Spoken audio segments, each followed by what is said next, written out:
Con Guy Show. We are your home for news, opinions, and interviews from the world of Comic-Cons and fandoms. Your ultimate insiders for all things con.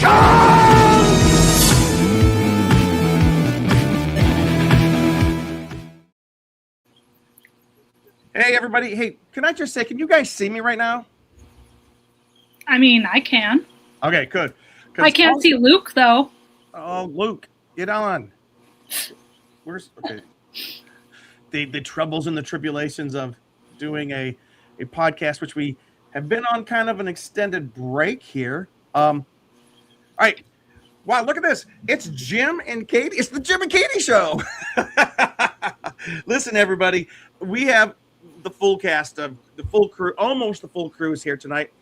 Luke Cheeseman is going to join us in just about a second here. After that, Ben is going to join us in just a few minutes. Derek comes on halfway through the show to join us. And we have a special guest, Mr. Mark Atkinson, who is putting on we're kind of collaborating with him on some cool panels. He's going to be on with us. But I just want to say hello, Andy Harrow. So good to see you. Guys, Katie, when's the last time we did a Con Guy Happy Hour? I don't know. Last year? Hello, Mr. Gilman. Last year, I think. There are a few people missing from the show. Happy birthday, Amanda.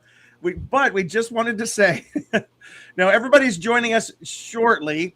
It's been, our lives have all changed quite a bit in the past few months. And I'm just going to say right out at the front, this is a WonderCon show. People do not want to hear us prattling on about everything else besides WonderCon. So we're going to jump right into it. But before we do, I just want to say we appreciate the people who watch this show. We appreciate all you guys. And thank you for tuning in. Luke Cheeseman on the couch is going to be joining us just momentarily. He's going to join us. And then, like I said, Ben's joining us as well. Derek's going to chime in. I don't think Danae's going to be able to join us tonight, but she will definitely be back soon. But Katie, real quick, before we jump into WonderCon stuff, can you tell everybody about a brand new podcast which the Con Girls have been putting together? So we've had two shows. For those of you guys who don't know, we have our sister network, the Con Girls. What month is it now? It's March now, right? Yeah. So in February, we launched our first rebrand, I guess, of the Con Girls. It had been a couple of years, I think, since we'd been live. But we were doing a show exclusively on Twitch, but it goes on YouTube later. If we're able to get it up, I failed on that front this month. But we've had two shows. We have a show the second Tuesday of each month. It is Danae, myself, my roommate Emily, and friend of the Con Guy, Jessica, who you see in the chat sometimes. So you can watch us there on Twitch at the Con Girls. The show is called Fangirl Takeover. So we had like a Galentine's Day show, and then this last time we did like a kind of St. Patty's Day, but like not completely St. Patrick's Day. So it's just us talking about things that are more geared toward female fan bases. So, you know, like last show we talked about Bridgerton because obviously we had to talk about it and spill the tea and all that stuff. And if you know, you know. Anyway, so yeah, that's kind of what's going on over there. I'm excited. And again, remind us of the name. Well, the Twitch is the Con Girls, but the actual show was called Fangirl Takeover. All right. So that is our the name of the actual podcast. So yeah, we'll have our next show in April, the second Tuesday of April. Not sure what we're talking about yet, but stay tuned to our socials at the Con Girls across Instagram. I believe on TikTok it's actually Fangirl Takeover, but at least follow our Instagram, and that's where you guys will see a lot of clips and all of us just being all the shenanigans. And we all get together. We don't do it this way. We all get together and are in person. So yeah, that's our goal. Our goal are to get back in person. And hey, hello, Lily. Good to see you. And Amanda, tell Lorenzo we said hello as well. All right. On the count of three, we're going to call for Cheeseman on the couch to be joining us on 3. 1, 2, 3. Cheeseman! He's doing that just to piss us off. Come on, Cheeseman. We're not very good at magic. Ta-da! There he is. There he is. All right. So we are jumping right into WonderCon, but before we do, this last thing, I promise, the last thing before we do, I just want to say thank you, everybody who has been with us through our 10 years. We are completing year number 10. This is our 10th anniversary show today. This is our 10th anniversary show, so we are super excited about that. Let me get that up there. And just as a little tiny walk down memory lane, here's a picture of our very first podcast 10 years ago tonight. 10 years ago. Emma Five and Elena. Hey, Luke, what was Elena's last name? Jordan. Elena Jordan. I'm terrible with names. By the way, Emma Five has recently been married. Congratulations, Emma. I know that also Elena has been very busy. So that is how we first started back with Popcorn Talk. And then what, Cheeseman? And then here's a picture from the first night. So that was back in 2016. We quickly moved on. We joined up with Carrie Lane, and this is also our friend Lucretia, and then Tony right there. Tony, who is the guy who kind of has the Hero Within booth at most of the conventions now. He's a friend of the con. And then finally, the All-Star Crew. This is when Katie joined us, and there you see Ben Cleaver, who he's an integral part of the show. And this is all of us together with our friend Colton. Colton is a friend of the show as well. But we could not leave out Bree, Ben's beautiful bride. Bree is part of the show, and she is just so lovely. As you notice, guys, we come back to our big photograph with Tony back in the background. There's one person, though, that's been missing from all these photos. So we have to show Danae. Beautiful, cute Danae. She is not going to be able to be with us tonight, but she is such a big part of our show. And all right, so let me go back here. All right, we're going to jump right in. Like I say, Ben's going to be joining us shortly. We have a special guest joining us at 8:30, and Derek is going to join us when he can. Derek's been having all kind of kid successes, let's just say. Thank you. I appreciate that. Thank you for the congratulations. All right, and Vincent. Wait, I know Vincent. I don't. Same to you. All right, Vincent. Why don't you put in here how we know you? Have we met you at one of the cons, or have you been at one of the parties over at the household? All right. So, Katie, this weekend is WonderCon. Luke, this weekend is WonderCon. WonderCon is we call it the little sister convention of San Diego Comic-Con. So tonight we're kind of gonna zoom through right up front. We are gonna zoom through some of the stuff that makes WonderCon so great. We'll discuss the badges, the floor, the panels, hotels, parking, food, and everything we love about WonderCon. And first, let me just say, I've been talking a long time. Let's introduce ourselves. Let's start with ladies first. Well, I kind of talked earlier, but I am con girl Katie. Once upon a time cosplayer. I do still cosplay, but not as much because you have a certain love affair of a certain cosplay.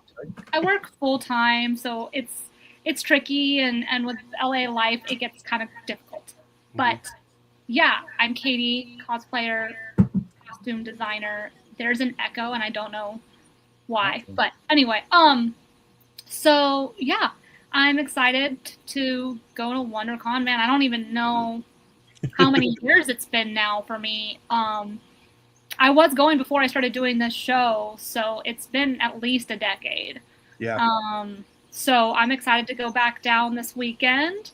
But yeah, that's me in a nutshell. Oh, but I can't really start this show without saying that this past weekend, BTS released their first album in 3 years and 9 months.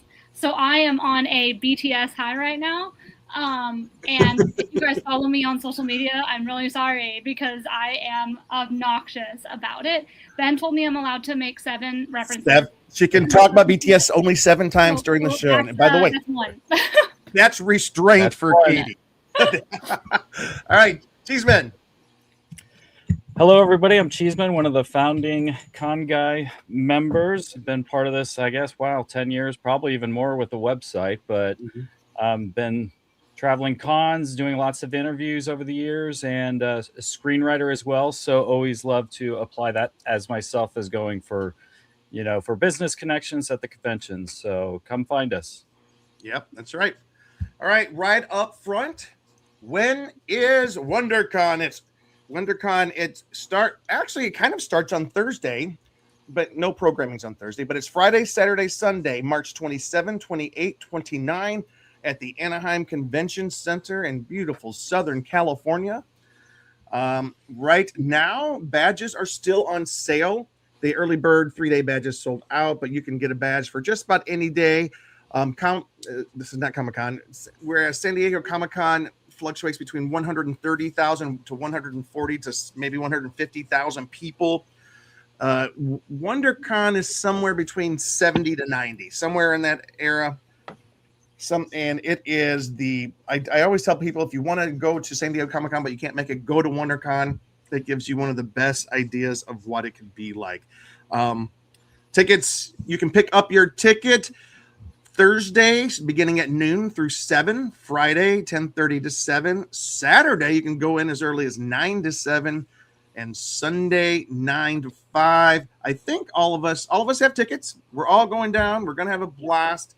And before we jump into the rest of it, Katie, did you get your tickets in the mail, or are you picking up? I'm picking up. Well, you're technically, complicated, but yeah, I'll do that. We've got somebody in the studio. Hey, look at the background. I love the background. That's awesome. It's the OG. It's the OG background. Old buddy Ben. Old buddy Ben. How we doing, everybody? We used to have Comic-Con prep show on there. Yeah. Yep. And to tell you the truth, that kind of made sense because the word Comic-Con got us more eyeballs. So maybe we'll have to add it back in one of these days. But right now we're the Con Guy Comic-Con show. I'll have to put it back into the happy. I figured happy hour might get us some people too. Ben, we were just in the process of introducing ourselves, and everybody's asking, where is Ben? So Ben, why don't you introduce yourself? My people, my masses, all 3.5 of you out there. Anyway, wait. We had 8. We've gone down to 2. It's because people were waiting for you, Ben. It's my fault. Hey, we went up to 4 when he started talking. There we go. Woo! We're fluctuating. We got to talk about WonderCon, otherwise we'll lose them. Okay. So anyway, hi, I'm Ben, old buddy Ben Cleaver. Gosh, it's been 10 years of, oh my gosh, look at that. Yeah, we went through some of our early years here. And only 10 gray hairs for me and Ben. Right. And of course, Ben, we said, of course, Bree is such a big part of the show, we couldn't leave her out. So hopefully, of course, there you go. Oh, yeah. Well, yeah, I'm excited to be here. I'm excited to start a new year. I'm tired. I'm obviously 10 years older than I was. Yeah. What's going on? The general. How we doing, bud? But yeah, it's I'm really excited we're kind of talking about and working on developing some more stuff coming out of the Con Guy cinematic universe, so to speak. And so hopefully some of that gets traction. It's hard to do like free life, and then also pursue things like, unpaid podcasting careers. So we're looking at from our sponsor. Just kidding. Yeah, exactly. Can I tell you something though? Ben just hit, and we talked about it earlier. 10 years today. 10 years today. We start season 11. No money has come in. We do this because we love this. And you know what? Going to all the conventions, it's so cool when we get to meet you guys. When we meet people, say, "Hey, we watched the show," this has afforded me an opportunity to meet a lot of people I never would have met. You know? I do want to say that too. Like I think at least once a con, someone will come up to me and say, "Hey, like, oh, you're from the Con Guy," and so it does. Anybody who's watching or listening later, like, we appreciate it. And don't be afraid to come say hi. Like, we all are really chill. So please do. Makes us feel great. I met someone at KCON last year who was like the Con Guy, and I was like, At Icon. What? Wait, does that count as 2? No, we'll let her. That does not that's count as 2. Okay, Nope. only 1 so far. Yep. That's cool. Hey, listen. So I'm going to challenge the folks, our host, at the end of the show. If you have a favorite type of memory or something that means something special to you from the past 10 years, we'll do it at the end of the show because if people don't really. If you don't want to listen to it, you can ditch us at that point. But right now, we're going to jump into WonderCon. And WonderCon, Ben, real quick, why is WonderCon special to you? I always like hearing this. WonderCon's super special to me because it is where I met Bree, my wife. She and I met at WonderCon in 2015. We actually didn't meet at the convention technically. We met during the convention when a group of friends and who kind of mutually knew us, but we didn't know each other yet, came together for a dinner of about 8 or 9 people. And Bree came, and she wasn't even supposed to be there that night. She was supposed to go to an Angels game, but and she opted not to and came to dinner. And I went to dinner and I saw this young lady and I thought, she's pretty. And we kind of started hanging out, and the group of us had dinner at Red Robin, and then we kind of moseyed over to the Disneyland park and rode on some rides. And so we actually, not a lot of people have this. We actually have a couple of photographs of us on the night that we met. Wow. Which not a lot of people have of them in their relationship. So, yeah. So Usually it's WonderCon, easy to do that on a first date or a first meeting, but the fact that you're probably in a group setting is pretty cool that, you're able to get those and be sly about it. Oh, yeah. I don't So- think I've actually ever heard you tell that story. Are you serious? I feel like I haven't heard it. Like, I knew you guys met at WonderCon, but I don't think I knew the specifics about Disneyland and all that stuff. All right, guys, real quick. Besides Ben's story, 3 things that sets WonderCon apart. What makes it a special con to you, Katie? I love the venue a lot. I'm not a huge fan of the Los Angeles Convention Center, and San Diego is great, but it's really crowded. You have so much more space at WonderCon, so I really appreciate it. So you have more space to walk, but then there's the whole area outside to just kind of hang out, talk to people, see cosplay, see photographers. You don't have that at Comic-Con. And the cosplay has to go along with that because there's more space. People have more space to cosplay. Yep. And I think because it's not in the summer, you see a little bit more elaborate cosplay because in San Diego, it is so hot. And so it's hard to do these big cosplays and not just be sweating insanely. Although we are in the middle of a heat wave in Southern California right now, so we'll see how that shakes out. Yeah, and third, lately it's been after the con, each night being able to hang out with people and network with people and talk to people that we see maybe twice a year, sometimes more, but there's the people that we see at these conventions, and being able to have that community, I think, is so special. That's what I miss more when I don't go to the convention, is the people. So. Yep. Looks like we're going to be mid-80s.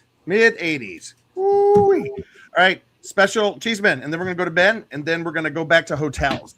All right, I'll try to make it quick. So first of all, I would say collectibles is a great kind of thing to experience there. My first convention I ever went to was WonderCon. It was this crazy, weird nerd thing that I didn't know I wanted to be a part of until I went on the floor area and then saw some old Batman figures from my childhood that you could buy for a decently affordable price. So there's a nostalgia that comes with, going to these different vendor booths and just seeing the collection of different stuff all in one spot. So the floor area and the collectibles really is kind of what reeled me in originally.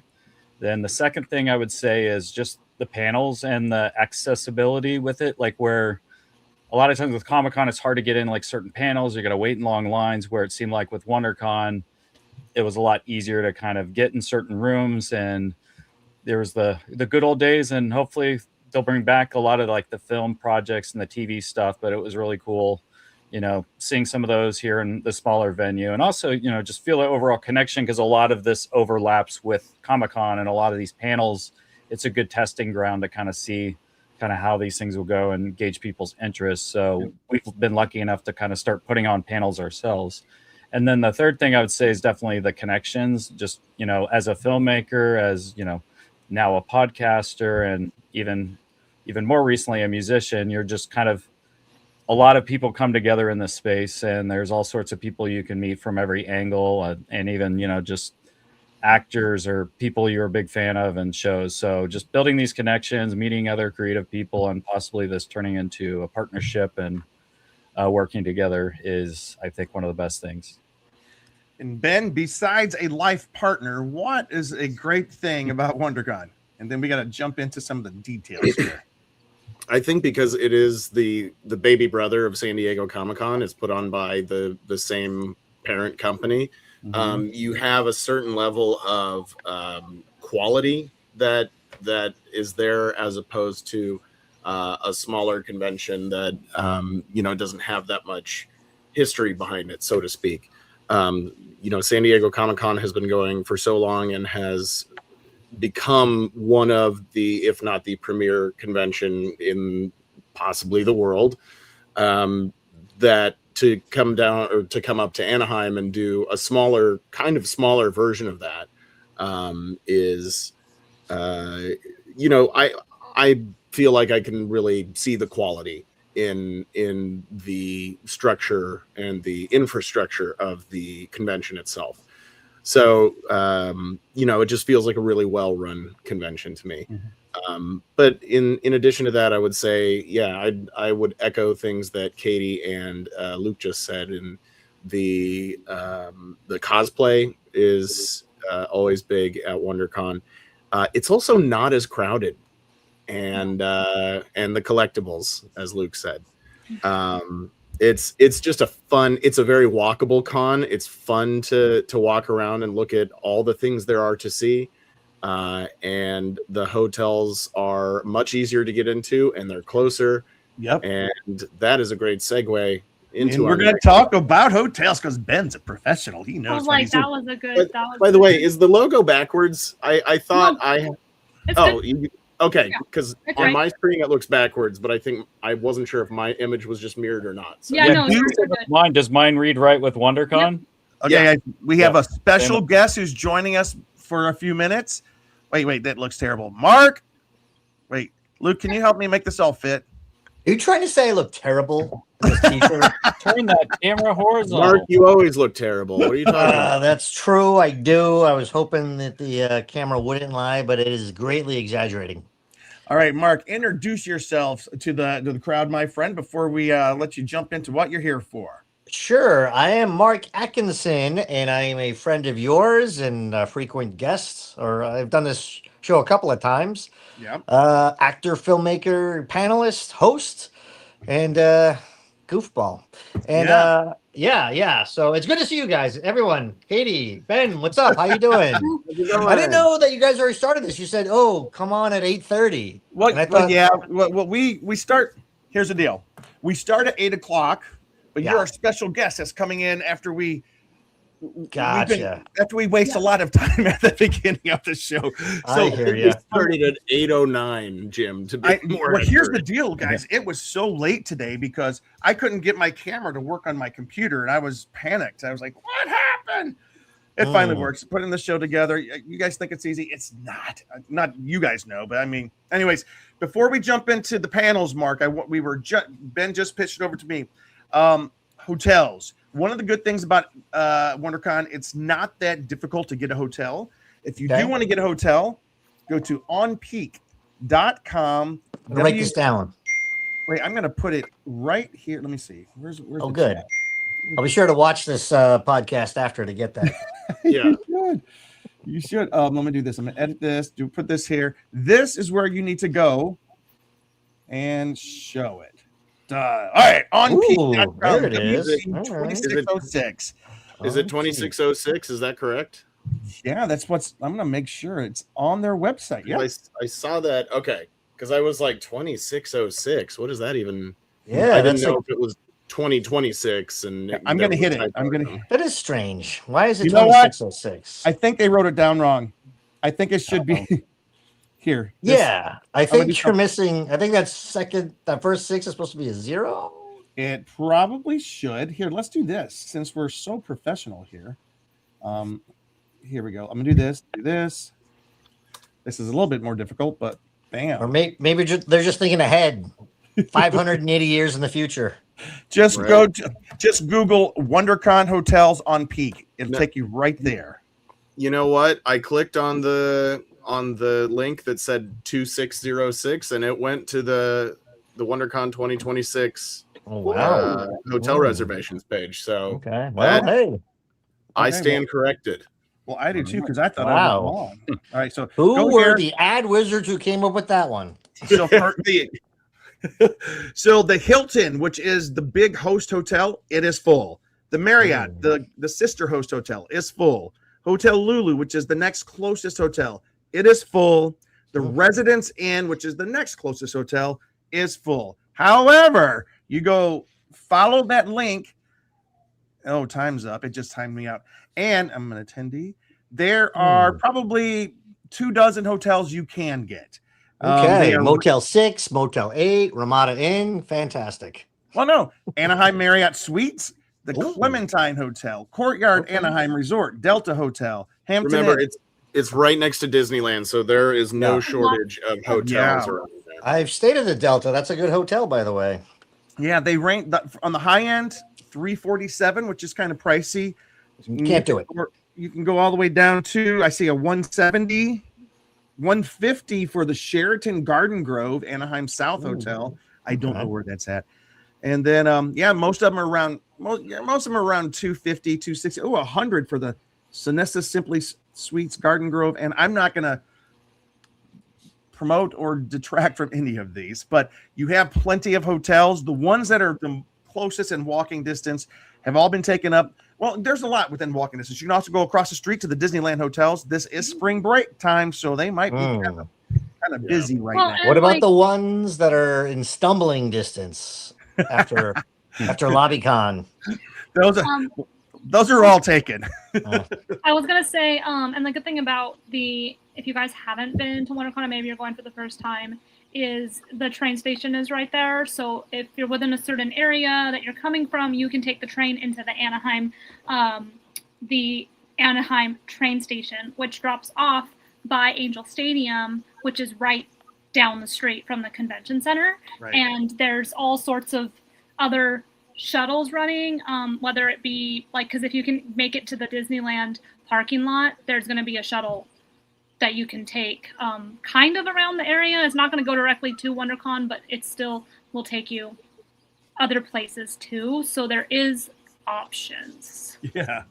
And speaking of parking, most of these hotels, if you're staying there, they do have a $20 to $30 per day parking fee. But we should have invited Carrie Lane to come on the show tonight because she'll always tell you where to park for free. Park over in the neighborhoods and get an Uber over to the convention center. Oh, I've done that before. Yeah, I bet you have. I think one year I took a Razor scooter and I parked like a mile away in some residential neighborhood, some house that was built in 1954. And I'm like, all right, cool, later. We also have a good Uber drop-off area. So, if you need to take the Uber, it always drops off right by the convention center, like right in front of it. So Cool. Yep, and also what's the big parking lot that once you show up, you can park at the convention center. They do have parking, but also you'll see all kinds of signs as you're approaching the convention center saying convention center parking. Just park over there, walk over with the other 1,000 cosplay loving, WonderCon loving people. You'll have a blast. I've never once parked at the actual convention center. Oh, have you not? Not a single time.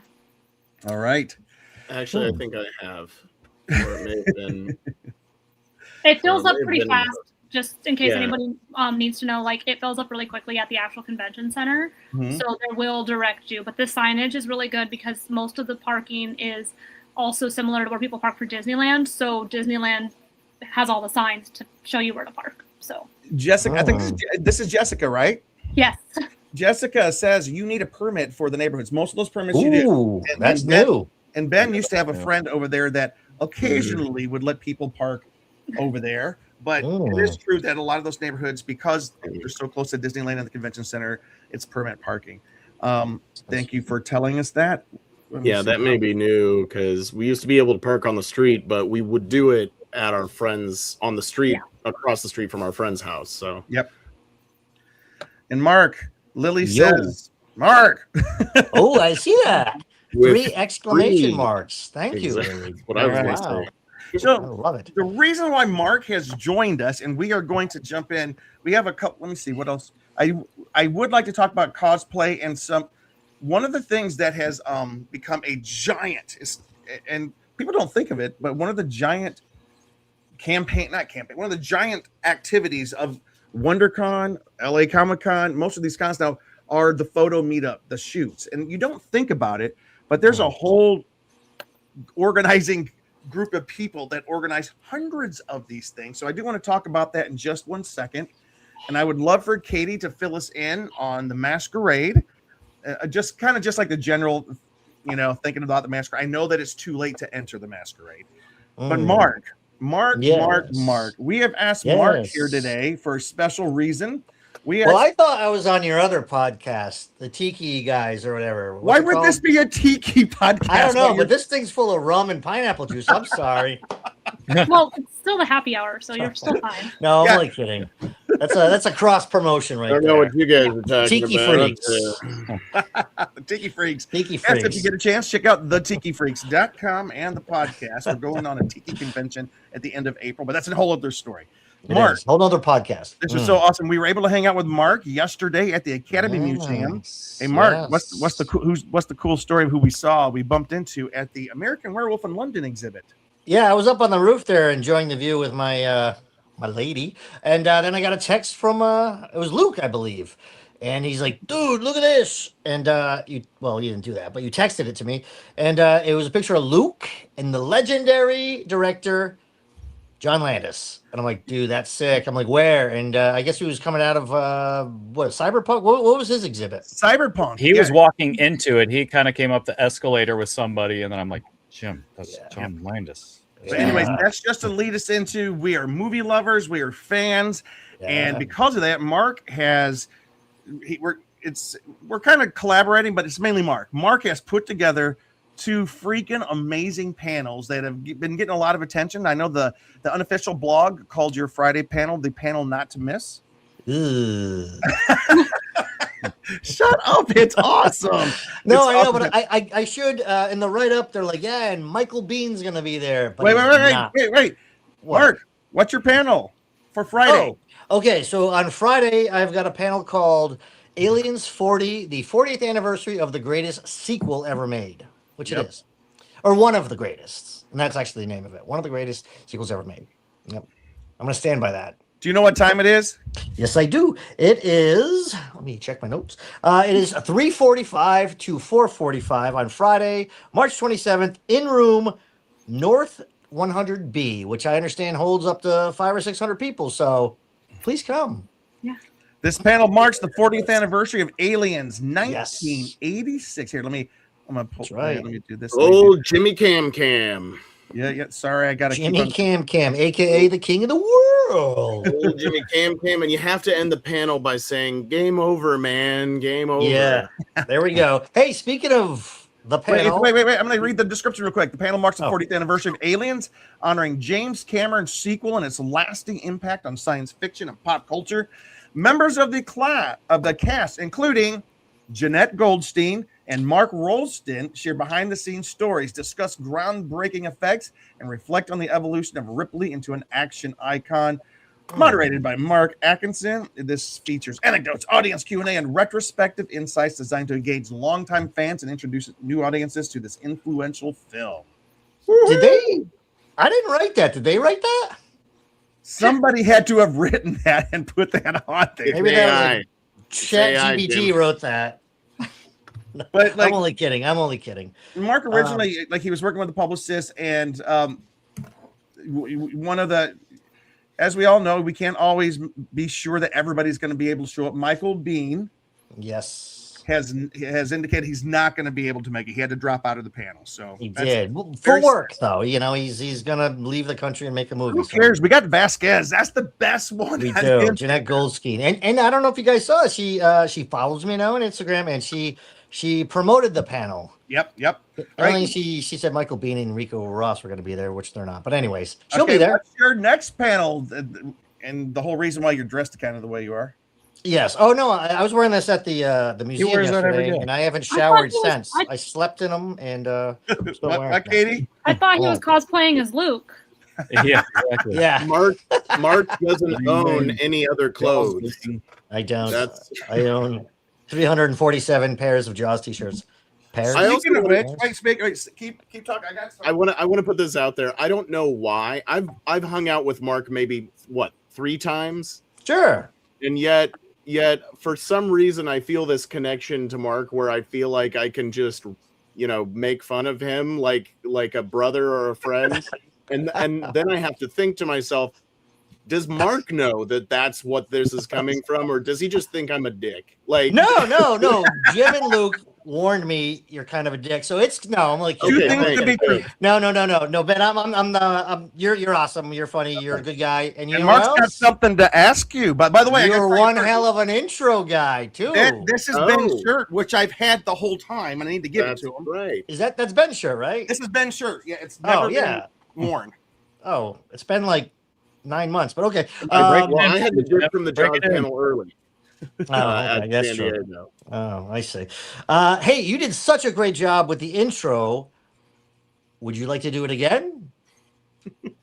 Yeah, No pressure. We're on a podcast with with thousands of 347 people watching, yeah. This just happened. bated breath. We're breaking the internet right now. No pressure. Hey, wait, I got to say hello. I think this is David Berg. David, is this you? Please say yes. The Sister Trilogy Halloween, which Halloween, the sister trilogy. we're almost did you- a half Halloween, so I'm excited. Jim, All why right. did you read that like Yoda? It clearly said Halloween, the Sister Trilogy, and you said the Sister Trilogy Halloween. In 10 years, he has become a master. Sure. Yeah. Okay. The So, sister trilogy. Halloween. what's your second pot? Oh, wait. My podcast. Your pet. Yeah. Okay. That's Second Chicago for So the Sister podcast. Trilogy Halloween is Yes. it's Mr. Burke. All right, cool. Good to see you, my friend. What's your second panel? I mean, I think you On- kind of know. Sunday, March 29th, Jaws 50, the 50th anniversary of Steven Spielberg's Jaws. And that will be 1:30 to 2:30 p.m. on Sunday in room North 100B, which also holds about 500 or 600 people. So please come. And you're going to have Chris Gore, film critic and founder of Film Threat, Pat Correct. Jankowitz, Yes. the author of Just When You Thought It Was Safe, a Jaws companion, and he's got a brand new comic book that he's He signing does. tomorrow. Wait, Wednesday at where's he signing? Oh, that was a good plug. He's signing here. He's saying it's not Green Apple. What's the apple? Golden Apple. Ben, what's the name of the comic book store in Hollywood? It's Golden Apple. Comics. Golden Apple. Why am Oh. I kept You're want to say right. Green Apple? So he's signing his new Apple Jaws Gold. comic this Wednesday. So he's going to be on there. And also, let me see, Steph Cannon from Fangoria, Mhm. moderated by Mark Atkinson. And do we know if Mr. Big Collector is going to be on there? As of yesterday, yes. As All right, of so you today, know I don't it. know. I haven't heard from him, but I'm sure. I hope. Yeah, he is. He's Chris Kriska, and he is he owns the largest Wait, private one of the collection- largest. We don't want to make. He and Greg Nicotero are fighting about that. I mean, Okay, are discussing Yes, that. they are. They're They're both debating it. Just Yes, debating. one of the largest There you go. private Jaws collections of memorabilia in the world. One of them. Yep. Half of what we saw yesterday at the Academy Museum all said courtesy of Chris Kiska. That's correct. Yes. The other half said courtesy of Greg Nicotero. Like, who? True. 50-50, right?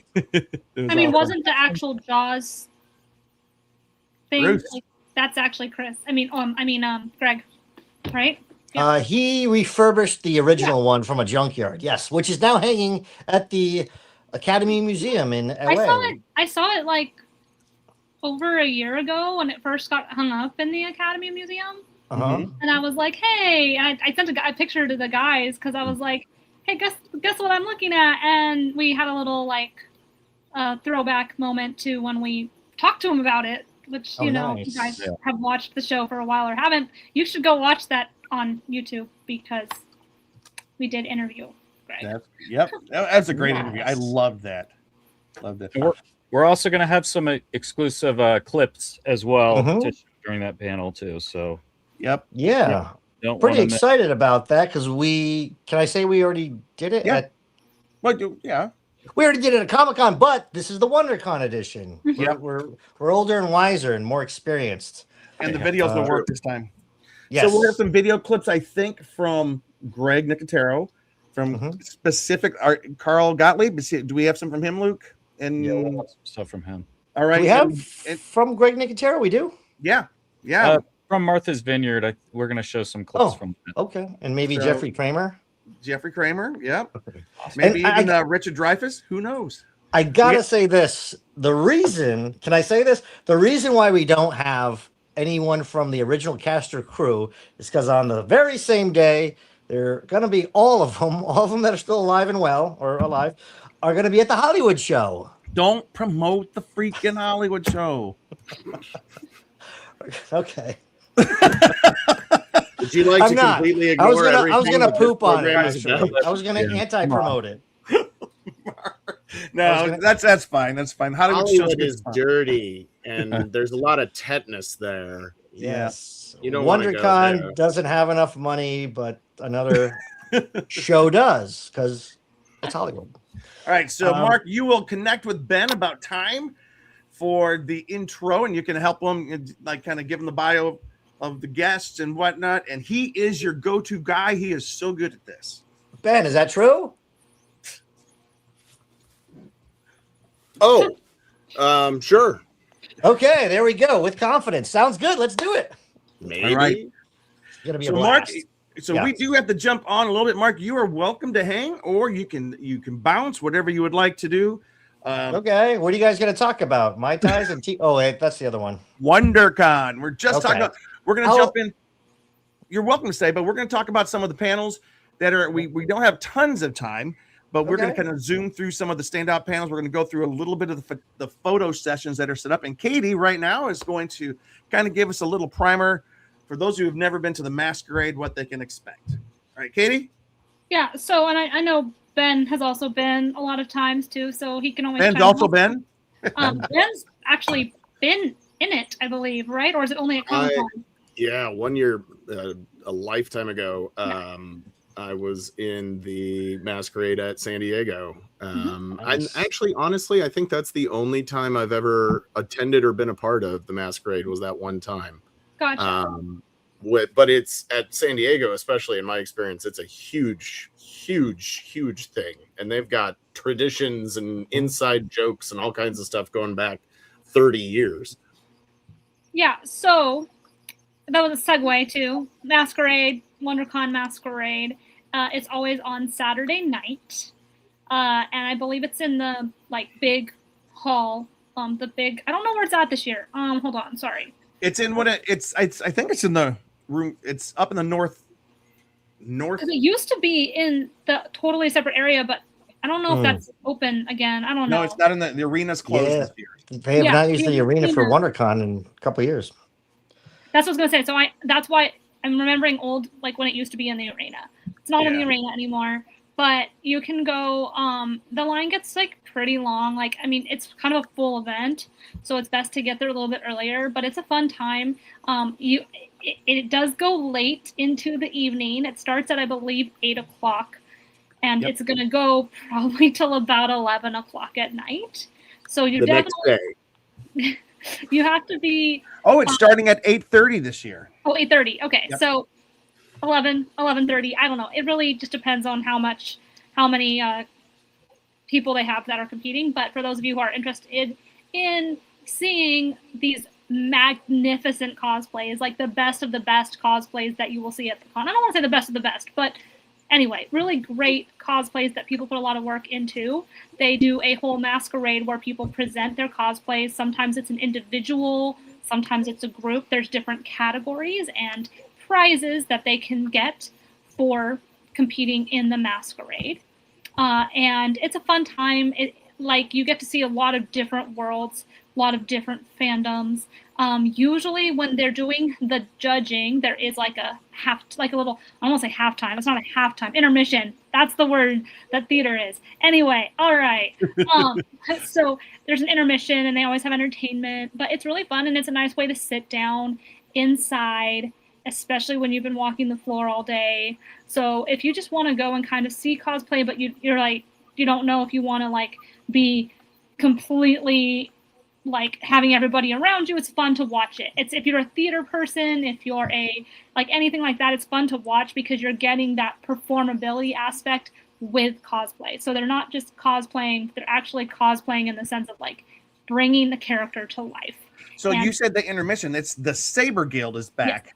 Yep, not-for-profit Lucasfilm recognized organizations, and they have a brand new performance this year. I believe they've pretty much been the entertainment for intermission for a long time now. Yep. And it's fun, but yeah, and it's really nice to just sit down and relax after a long day, but it will be a long day. So yeah. And it's also being emceed. Do you know who is emceeing? She's back. I did not see. Oh, so it's Ashley Eckstein. I was gonna say, is it Ashley? Okay. Yes, and if you want remember when we said we do this show for free. No, and I just wanted to like, and if you guys don't know a lot about Ashley, Katie has a really cool interview on our YouTube page, a one-on-one with Ashley Eckstein, talking about at that time it's Her Universe, which Her is Universe fashion show at San Diego Comic-Con. Yeah, right.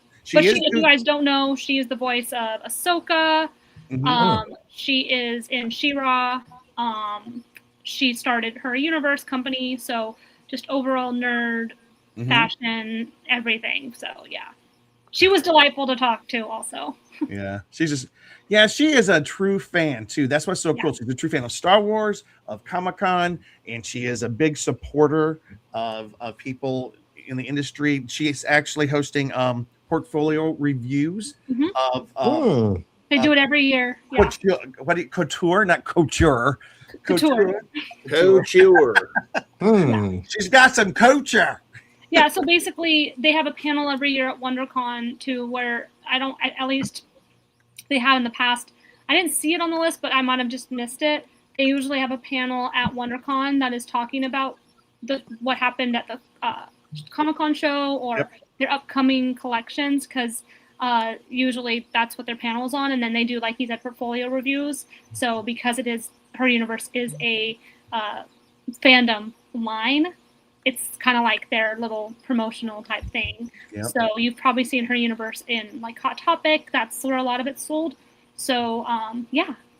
That's cool. So it is the deadline to enter was March 9th, but they will be. You can still go and watch. The room is I just found it was room it's north. It's like a room that holds 1,700 people. I was just looking at it. Okay, here we go. What? It's in North 200A. It's one of those rooms. It's adjustable, where like during the day they'll probably have it split up into programming rooms. But then they pull back the doors so they can accommodate more people. It's between 1,500 to 17. It's a big space that they're going to have up in there. So it's going to be really cool. They're going to be giving away Best in Show, Judge's Choice, Best Recreation, Best Original Design, Workmanship, Most Humorous, Most Beautiful, and Best Young Fan. So it's a lot of fun. I've seen it many times, and it's always fun. You know, even if you're not into like cosplay or whatnot, it's fun to see the performances, because people, like Katie was saying, they come out and they become the character. There's usually some musical presentation, so that's a lot of fun. They can some people dance, some people have done choreographed fights. It's a performance bit too, just as much as it is showcasing the costumes. So one of the big components, and Ben, do you think you're cosplaying this year?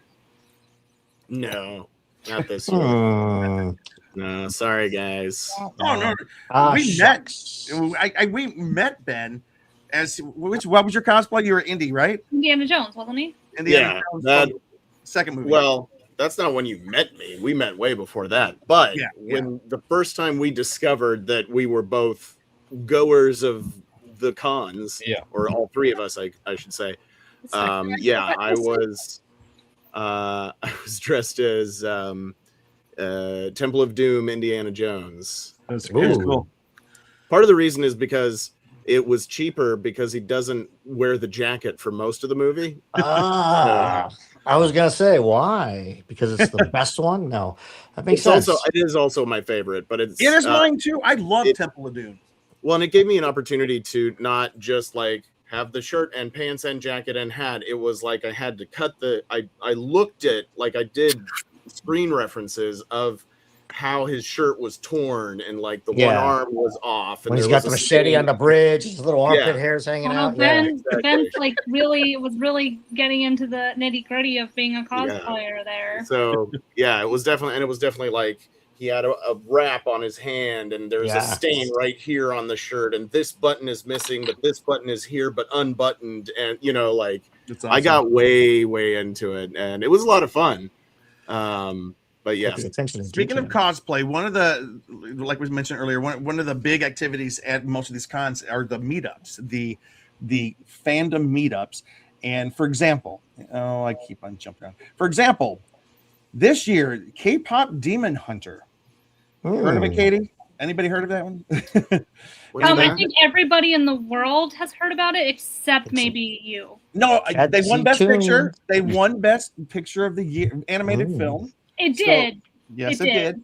And best song. Yeah, and it's I haven't seen it. I can tell you this. I will eventually see it. I will eventually. You need to see it.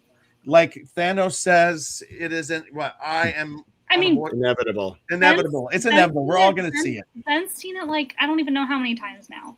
I've probably seen it close to 20 times by now. If you want to see a big K-pop, do you saw it 20 times? Yeah, we just had it on a loop at home basically for a couple months. Like obsessed with it's like wait, is it on Netflix? Christmas. It's on Netflix. It's a Netflix original. Okay, it's a Netflix original. I did not know that. Yes. Oh my. I thought it's not imported from. No, it's literally made by Sony. Oh, but okay. It's an But I don't know if I'm familiar with them, to be honest with you. Sony or K-pop? K-pop.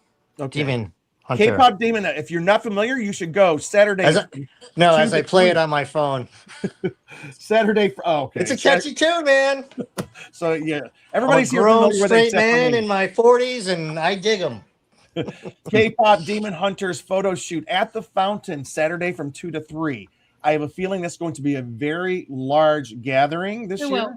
It's gonna, so I'm gonna be out there. I'm super curious. Like major, like Comic-Con, it had just come out. Yep. So like you had a few people who were able to throw together a costume in that time, which was baffling to me that I saw so many.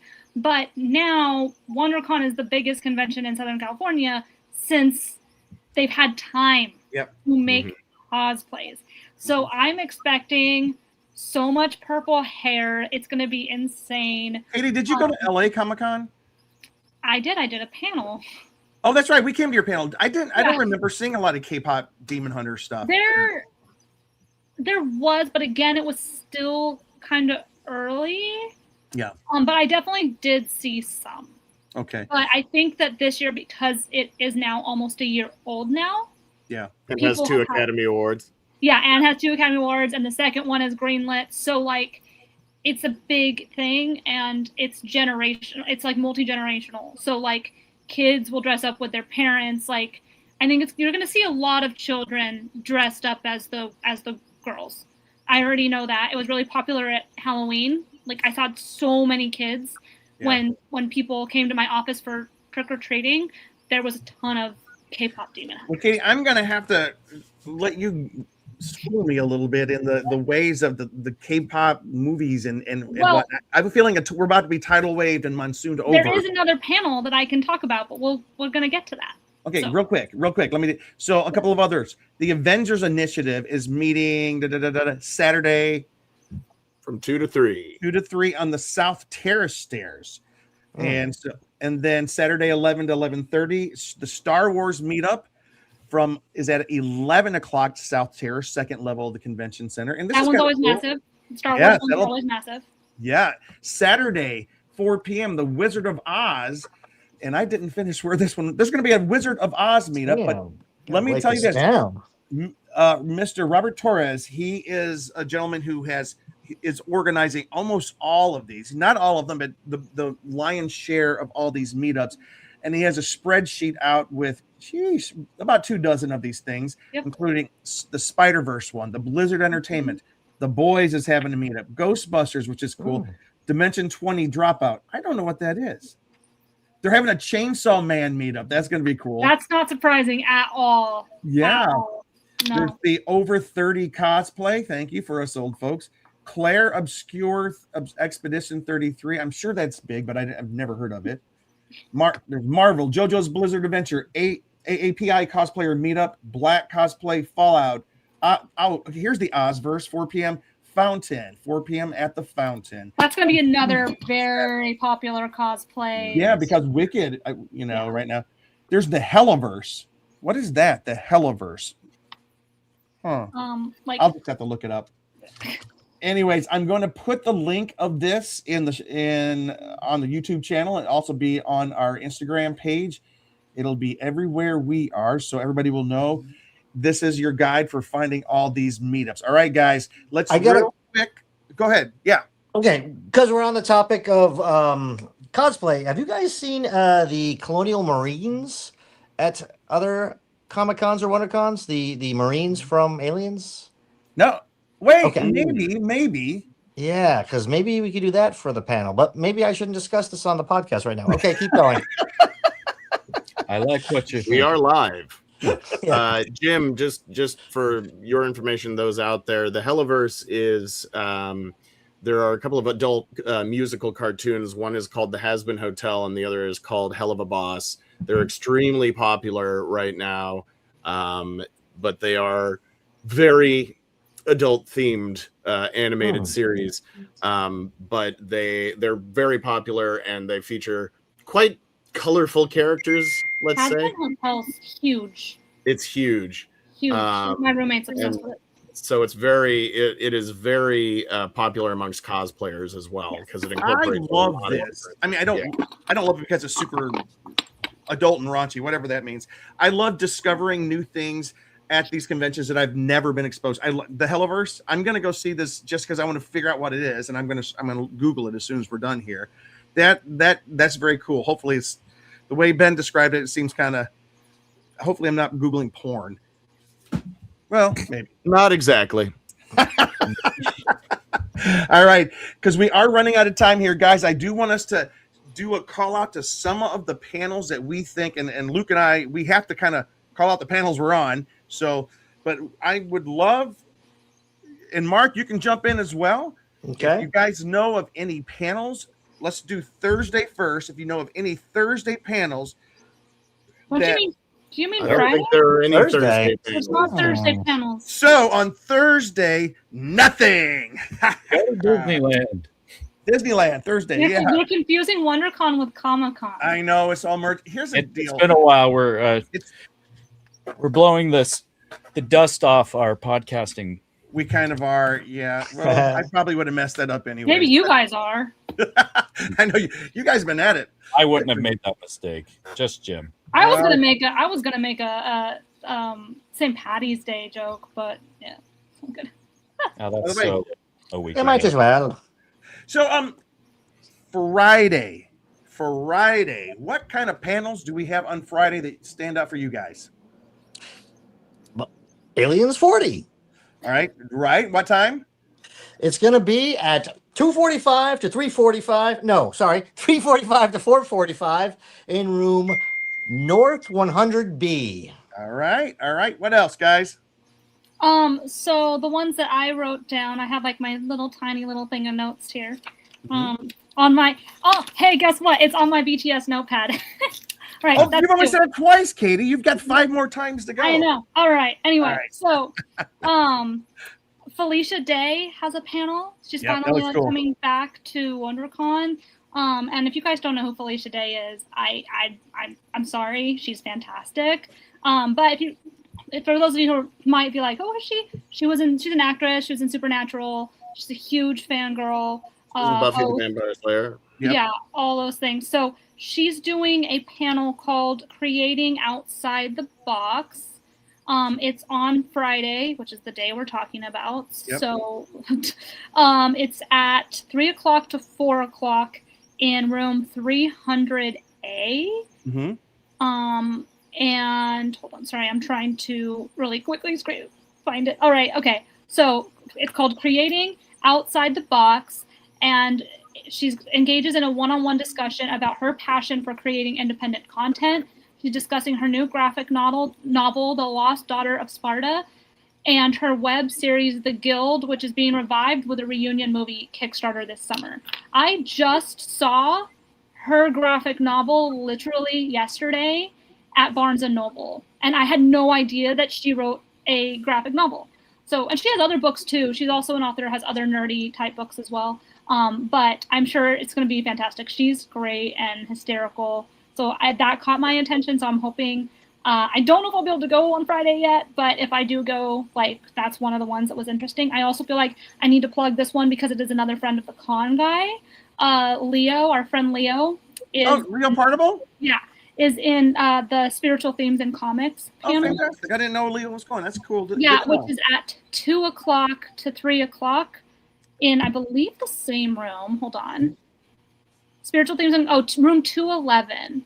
And it's on Spiritual Themes in Comics. So he's going to be there. It's going to be illustrator Casey Robin, Travis Hansen from Beanleaf Press, Ralph Miley from New Creation Comics, moderated by Kylie Keene, and then Pastor Matt Agosto, Buzz Dixon of G.I. Joe.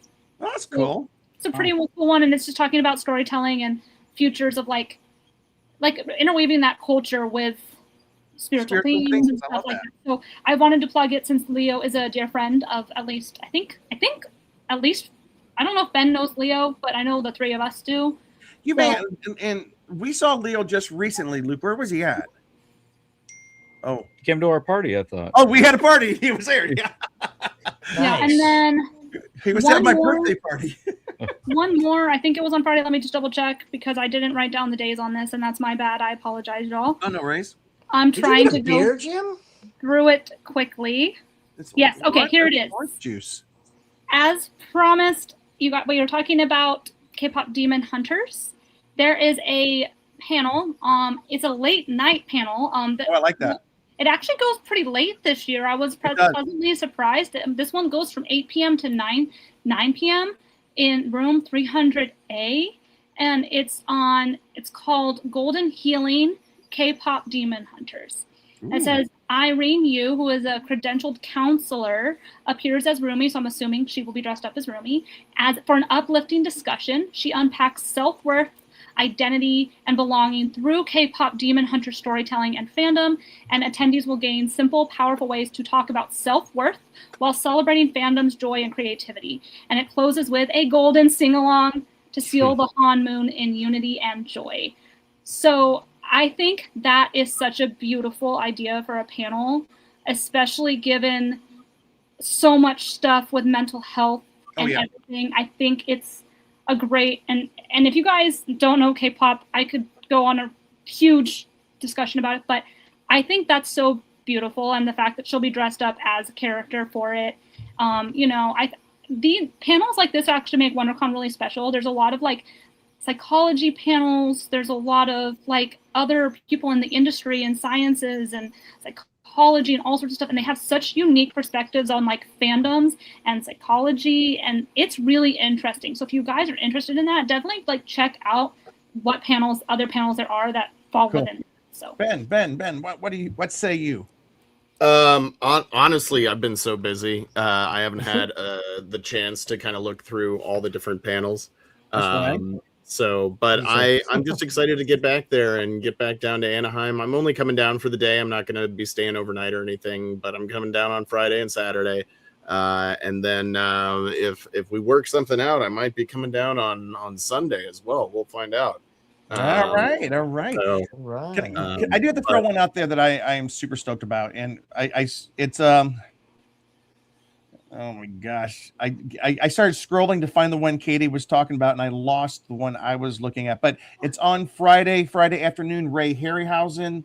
Here we go. room 207, Ray Harryhausen in Animated Life. For those of you who don't know, Ray Harryhausen was the special effects artist who did all the stop motion for such classic films as Earth versus the Flying Saucers, The Seventh Voyage of Sinbad, which I saw in the movie theater with my folks, Jason and the Argonauts, I also saw at the movie theater with my folks, and Clash of the Titans, the great 1981 movie with Harry Hamlin. Harry Hamlin? Yeah, remember Medusa? She was the big snake and everything, and they had to chop her head off.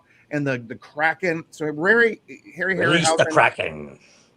Yeah, it's I tell you what, Harry. I can never say his name.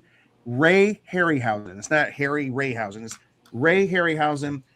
Ray Parker Jr. He was the special effects guy of my childhood.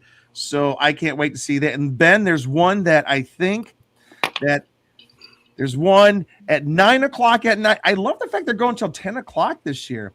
There's one called it's Khan Inside the Mind of Star Trek's Most Beloved Villain. I just think that would be a great one to see. Cheeseman, any on Friday for you? I love it. Well, I'm surprised you didn't mention there's a Charles M. Schultz Peanuts panel, but it's actually kind of intersecting with one that we're on. But that I know one, it's Friday at Penis 2:30. panel? Friday at 2:30. Charles M. Schultz and Peanuts, Charlie Brown, Snoopy, and their friends. 75 years. I thought for sure you were gonna mention that. I'm trying not to say it since Mark is here, but I'm going to be pulled. himself, so he can get both things. Can somebody tape Mark's panel for me, please? Just kidding. What else, Luke? Actually, I'll do courtroom sketches of it for you, Jim. Intercepts with ours even. So just to kind of jump ahead, we're in the success and creativity mixer. It's meet other creatives and get time with the experts. So a group of us are going to be all kind of like meeting. It's a good time to kind of network, meet other artists, meet other writers, and it's run by Topher Davila, and then me and Jim are there as well as we're experts. Other experts. No, it's a great time of networking. A bunch of people in creative fields get together and they meet each other. They trade business cards. Writers and artists and filmmakers and editors, storytellers all get together, and you move around the room meeting different people that you might want to do things with. So it's an awesome thing. Speaking of which, our friend April Wallen is having a storytelling, story-making. Wallen. We hung out with her on St. Patrick's Day. It was so much fun. Her and Cameron Gibo, we had like a con guy reunion there of some of the guests. But anyway, she's doing one. I'm going to see if I can find it here before we're done. What else, Cheeseman? Anything else? Yeah, just say it's in room 204C, just to make sure. Oh, sorry. What time? And the Charles Schultz one's 213AB. And then what time's the networking one? The networking one is it's 3 to 4, 204C.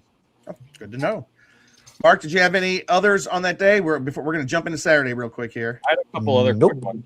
Okay, go, Luke. Go ahead. Yeah, so, being a podcaster herself, there's secrets of a successful culture podcast with some other podcast people. That's Friday at 7 to 8, room 300A. I think for us and other people, it's always good to kind of cross promote and work with other podcasters. So I think that's a good opportunity for anybody looking to be doing podcasting and just want to meet different people that are doing cool podcasts. Tiki Freaks. Tiki Freaks.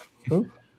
And really quickly on that note, I have had a very long day and I am very, very tired. So I'm going to take this opportunity to dip out. But again, I do want to say I'm going to use the same theory that I use for parties.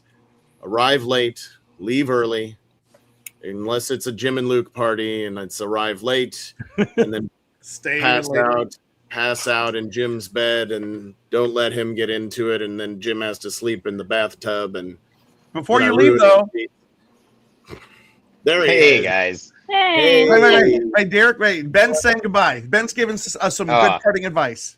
But I'm very excited about WonderCon this year. I'm super stoked that somehow the little podcast that could, the Con Guy Comic-Con Prep Show, has made it to 10 years without dying.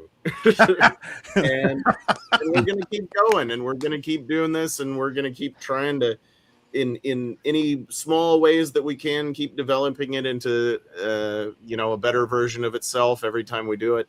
and trying to expand and see what we can really turn this into, because I know we're all really passionate about it. But again, there's nothing that this is all for free.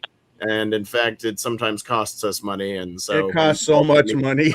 But that being said, we love you and thank you all for watching us. I'm going to sign off, but keep watching for the rest of the show where they're going to talk about more panels. And if you're going to be at WonderCon 2026, I will see you there on Friday and Saturday and possibly Sunday. We'll see. And as Angela's leading a con guy panel on Sunday. There you go. And as I sign off, Derek, do you have a question? Hey, Ben, I frequently see you with this sort of should we say crimson plasticware.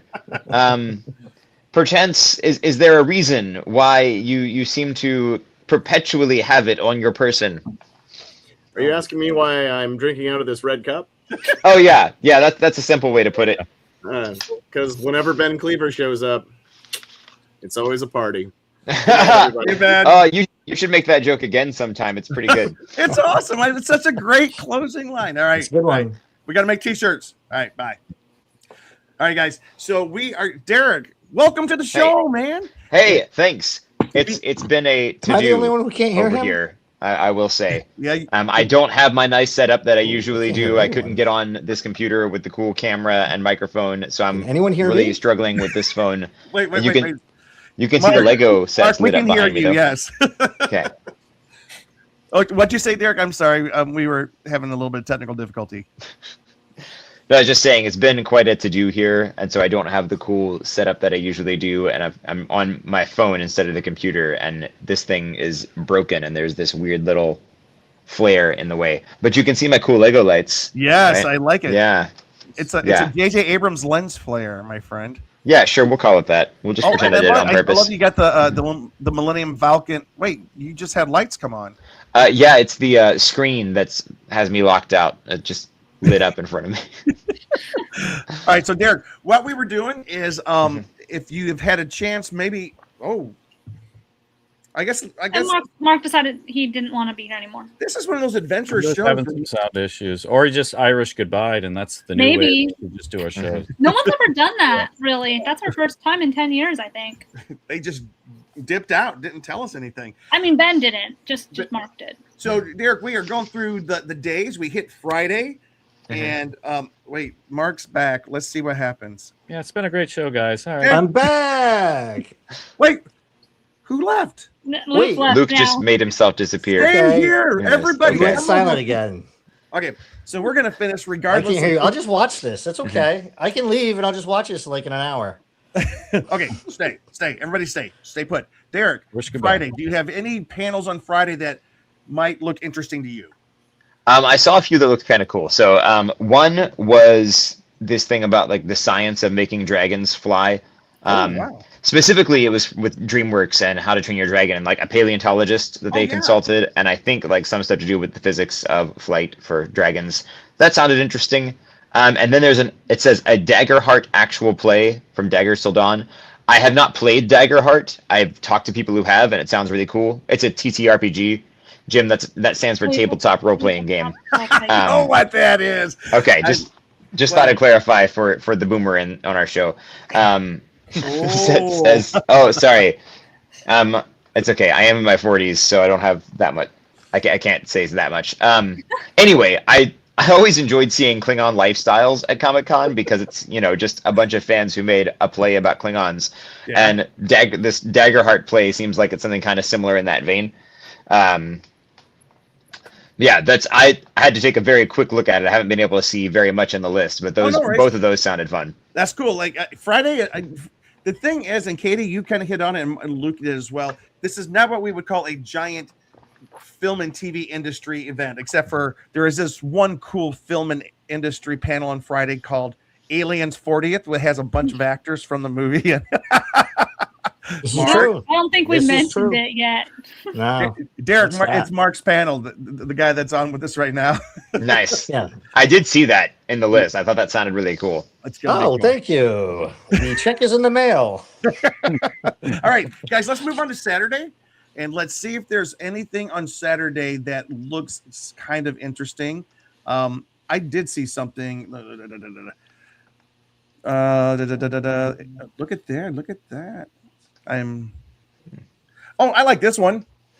It's at noon in room 300A. The 6th annual It's Alive, designing sci-fi, horror, and comic book genre film and TV. It's Alive returns to WonderCon with an exploration of the creative work behind horror, anime, thriller, and comic book inspired films and TV shows. In other words, they just throw everything in there. The panelists include composer Daniel Rojas from Marvel's hit Monkey, editor Eric Littman from Ace, One Piece. Oh, wait. Eric Littman, Ace, One Piece. I don't know what that means. Composer. Those are two things he's in. Those are, yeah. Or involved with. Yes. But why is one Right. in parentheses and one's not? Okay. Composer, Oh, I'm sorry. I can't read what you're reading right now. Oh, no. I'm Composer working on Ian it. Arbor, Drops of God, Season 2. Editor Christy Shimmick, War Driver, and composer Sam Voss Miller, Good Boy, and composer Sam. Looks like it's mainly composers, moderated by Maura Corey, ACE, Ace, Gen V, Part 2 of him. Anyways, looks interesting. It's a lot of terms I'm not super familiar with in there. What else we got on Saturday? Saturday's a big day. They have like some of these, like the comic art of David Lynch, which is going to be in room 213 CD at 1 o'clock. That looks super interesting. There's always The Writer's Journey. Your intellectual property is your future. It's featuring Brandon Easton and Roy Okupa. I'm sorry, I know I'm messing up their names. Oh my God. What's happened? Go ahead, Mark. Go, Mark. It's so involuntary. I guess sneezing. I don't know, or maybe I'm allergic to something you said. But sorry. And then I always like this. For those of us who love comic books, there's what Mark Evanier, who is one of the longest running presenters at San Diego Comic-Con and WonderCon. He has a panel called Tales from the Spinner Rack. March 30th marks the 87th anniversary of the premiere of Batman in the pages of Detective Comics number 27. The first story, The Batman, the Case of the Chemical Syndicate, was just 6 pages long. Tales from My Spinner Rack Live returns to WonderCon with Gary Sassaman. He was the director of programming publications for San Diego Comic-Con, and special guest Mark Evanier to discuss the artistic history of the character, looking back at some of the, it's getting loud, incredible artists. This is like a Luke Gehrig speech. What is that? Is anybody there? There's this one. Hello. Ooh, Oh, so much better. There. there was Sorry, two I of you. accidentally logged in two places at once there, but I'm finally Wow. in on like the actual good setup. Wow, we sounded, that was like There was two of you, Clockwork Derek. Orange. It was like that movie Sinners. Yeah. Hey, Luke, what are you looking at for Saturday? Yeah. I've kind of gone through and I've found a lot of stuff. I mean, there's a lot of I lost as a all volume. screenwriter, creative person, there's lots of different things there. Like there's starting on Saturday around 11 a.m. to 12 p.m. in room 300A. There's a 4th annual scene breakdown behind the camera of film and TV shows. Directors, editors, producers, composers, writer, and other industry experts share insights into their craft and breakdown of memorable scenes from iconic film and television projects, exploring how they bring their stories to life. Wow, that's a long sentence, but that sounds interesting. There's I marked down that It's Alive thing is that Jim already mentioned. There's a 1st annual behind the cut post-production and film and TV in room 300A. I'm noticing a lot of these are in like the 300A or 300 something room. Yeah, up there. Isn't that the North building? The new building. Is that new? Remember they built the new building? I mean, it's been there for a while. It's been there for like, 5 years? Okay. Well, not so new, I guess. And then there's like the characters that raised us, creators of 90s animation. So a lot of us, grew up on all that. That's in room 300E. Some of those shows are Hey Arnold, Daria, Johnny Bravo, SpongeBob, SquarePants, and that has their director, Derek Drymon. I think that's how you say it. And there's a bunch of other people on there as well. There's The Writer's Journey. Did we talk about this? Your intellectual property is your future, also in a room 300, but this one's C. That is from 1:30 to 2:30. There's a writing for animation, which both me and Jim have been doing recently. Ooh. That's from 1:30 to 2:30. Did we lose Mark again? I think we did. I'm- No, he's just hanging out Oh. backstage. He Yeah, I was keeps just trying. picking my nose. But there's people from X-Men, Spider-Man, I'm the kidding. animated series, Batman, the animated series, the Garfield show. So a whole crew of writers for animation. So I definitely love to check that out. cool. There's a pitching to Hollywood. That's in room 303 AB. So you get like some TV writers from Sweet Home, Alabama, the Hollywood Pitching Bible, Shadowhunters Haven, and Arrow and Grimm. So a good kind of variety of some big time shows and things. And then there's primetime animation, how cartoons grew up. That's in room 207 from 2 to 3. So just how primetime animated changed the perception of what cartoons would be. So there's people like from talking about how The Simpsons and Family Guy changed things.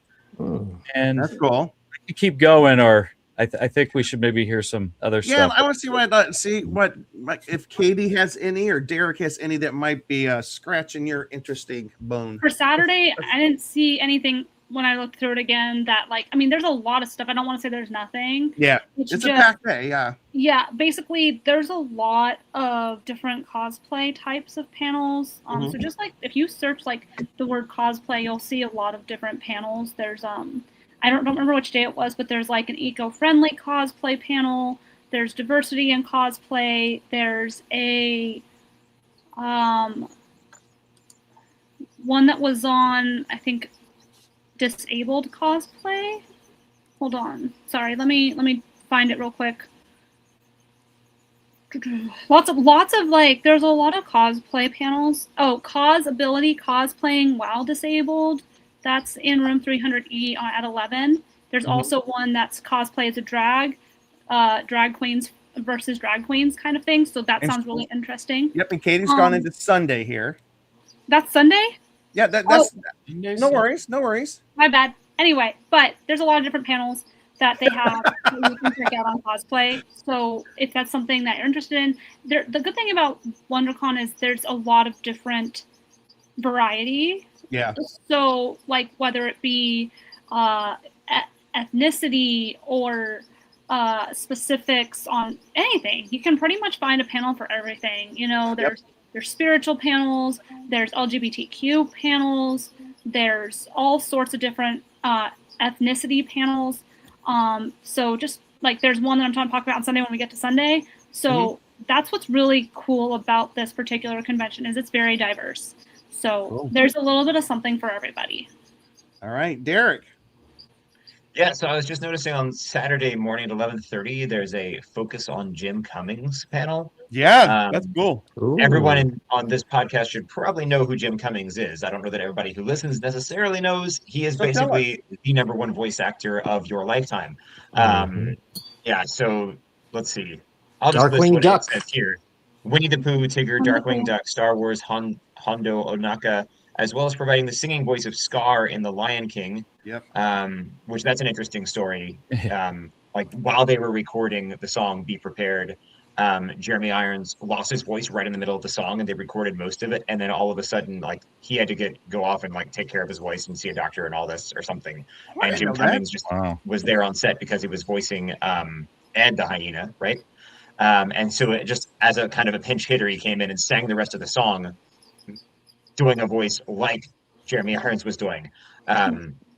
Yeah, Jim Cummings is everywhere. He's prepared. Am I getting him confused? But I thought he was in Anastasia too, or is he not? Yes, he's the singing voice of Rasputin in Anastasia. That's what I thought. Okay, I was like, I know I'm not crazy. Yeah, so basically this guy has done like he's been in everything. And you probably don't know his face, but you would recognize his voice as plural. So yeah, I'd say that would be one of those that I would not want to miss. If I were actually able to go this year. Another one that I saw, let's see, storytelling across games, comics, and beyond. I thought that sounded kind of cool, just talking about the different modes of storytelling and how characters are adapted for different formats because there are so many different things these days. The artistry behind tabletop games. Like we are big tabletop gamers in this household. In fact, we have a big game day at least once a month, where we invite all our friends. And I've been able to appreciate lately, like so many games that have come out, just the art that goes into them and how cool the design is. Sometimes, even if there's nothing else, like if you've ever played, Wingspan and Wormspan, those just the art that goes into that, designing all these different things. With Wormspan, they're actually inventing the different dragon species for the game. And then I think Everdell is another one that's just got this really cool artwork, just this forest landscape. But there's a lot out there, and I think this would be a cool one just to see how these people develop these things. Let's see. Yeah, those are some of the big ones that stood out to me just scrolling through on Saturday. Yeah, I saw one that I'm gonna go back. There's one about the history of Star Wars at Comic-Con. Where did it go? No. There's Star Trek. There's Star Trek at 60, which is at 6 o'clock. But there's here we go, 6:30. So I got to either do the Star Trek X60 or do Star Wars Memories, the early days of Star Wars, San Diego Comic-Con, and fandom. Let me read this description to you. I feel like that was intentional. This is all I know. They're doing Star Wars against Star Trek here. I know which one I'm choosing. So Star Wars was released in 1977, but almost a year earlier, it was publicized and promoted at San Diego Comic-Con. So this is going to give us a slideshow. Craig Miller's giving us a slideshow of the early association between Star Wars, Comic-Con, and fandom, including stories about how the film was publicized and promoted. He's research on making Star Wars, George Lucas's original explanation of the Millennium Falcon's 12 parsec Kessel Run. I want to hear that because I don't think that Solo got the Kessel Run correct. Picking Lee Brackett to write The Empire Strikes Back. Underwear that's fun to wear. Okay. Taking droids to Sesame Street and more. Saturday at 6 from 6:30 to 7:30 in room 300C. That's a big room. So that's one I really want to see. And then Derek, here's one more that I think this one's interesting. It's room 300E at 9 o'clock. Welcome to Starfleet Academy. Oh, yeah. It's interesting because today Starfleet Academy was announced they got canceled. So, there's also maybe they should cancel the panel too. Yeah. Well, there's also a Buffy the Too Vampire Slayer panel, and that you guys heard the drama with that, right? With what? Which one? There's a Buffy the Vampire Slayer panel. Yeah. And it's interesting because I'm sure you guys heard that it's not happening anymore. So Buffy and Zoe, the director of Hamnet, Zoe, she was also director of what's her name? The famous female. Mark, the one who did Nomadland. Yes, Nomadland. What?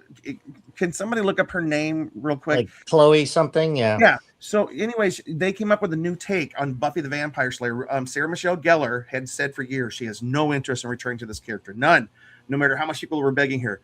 Well, this director Zoe came to Sarah Michelle and pitched her an idea, which Sarah Michelle Gellar loved so much that she championed it, agreed to be part of it. They took it to Hulu, pitched it. They filmed the pilot. They went through a few rewrites, and they found out last week it's not going forward. Sadly, the very same week, the actor Brendan, I don't know his last name, who plays Xander on the series, he passed away. So it's just a bad week for Buffy fans. It's bad week for Buffy, yeah. Yeah, so it's really sad, and Sarah Michelle Gellar is encouraging people not to read the pilot because it probably will get leaked online. I kind of know what it's like, and I think it is a fantastic pilot idea. By the way, when you said the name, I was like, do you mean Zhao? Like Chloe Zhao? Yeah. Okay, because I was like, wait a second. I didn't know that she was doing that, was the one who was behind it. Yep. Wait, I'm going to look up right now. Chloe Zhao. It was her interpretation of it. Yeah, I didn't know that she was the one working on it until you just mentioned that. Isn't it interesting? So anyway, so that's very sad. So they are still having some Buffy programming. But I just thought it was also interesting, the Starfleet Academy. And it might just be the name. Okay, welcome to Starfleet Academy. What does it take to teach and inspire the next generation of Starfleet officers? The new hit show. Yeah, it was not a hit. I'm sorry.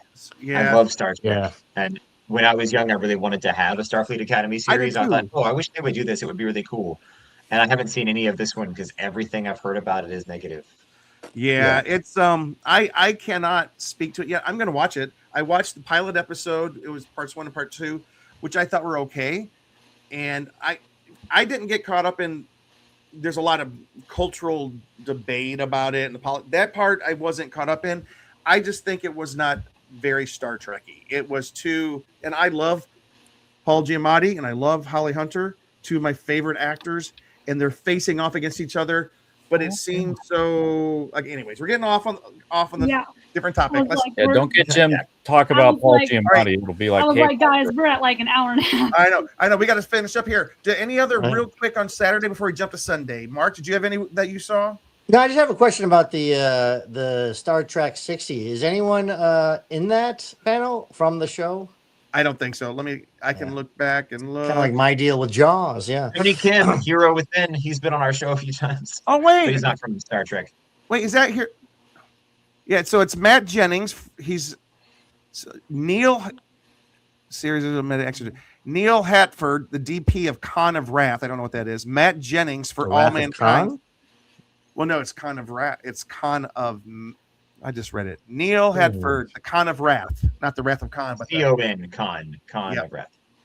Tony Kim, Hero Within, Charlene Schmidt, Mission Log Parody, Prodigy, Star Trek, and Chill. So it's some people in the universe outside of Trek who probably do some fan stuff related to Trek are talking about the 60th anniversary. I have a feeling that this summer at San Diego we might get a better Star Trek 60 panel. We'll see.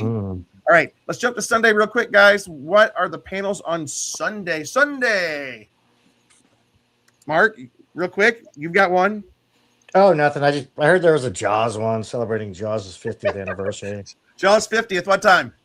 It's going to be at 1:30 to 2:30, and that's going to be also in North 100B.